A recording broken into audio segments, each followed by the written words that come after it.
করুক, আর ঘরে গিয়ে আমি রান্না করে ওর খাবো। যদি না ওর ঘরে গিয়ে রান্না করে খাওয়াতে পেরেছি তো কি বলিস আমি? কি সর্বনাশ, ঘরে খন্তি নেড়ে খাই না, আর শ্বশুর বাড়ি এসে দেখাচ্ছে আমি রান্না করছি। হায় না, কি হলো?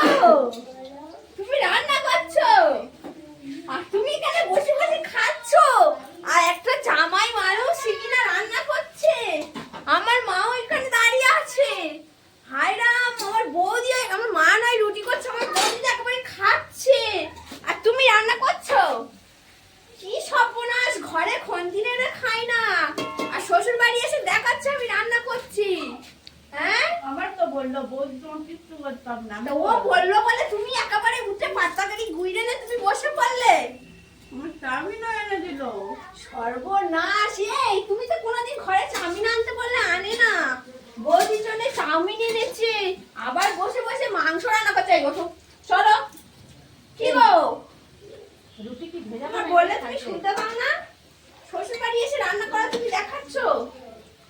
হা হা হা হা হা হা হা। আগে গালে মাছি ঢুকে যায়। হা হা করে। আবার আমার নিয়ে মজা করছে, আবার হাসছে আমার বৌদি। হ্যাঁ, একটা ছোট ননদ, তার নিয়ে সে মজা করলো, কোথায় শাসন করবে যে তুমি এরকম বললে কেন আমার ননদের।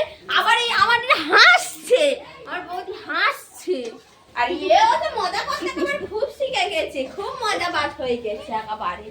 রান্না করুক, আর ঘরে গিয়ে আমি রান্না করে ওর খাবো। যদি না ওর ঘরে গিয়ে রান্না করে খাওয়াতে পেরেছি তো কি বলিস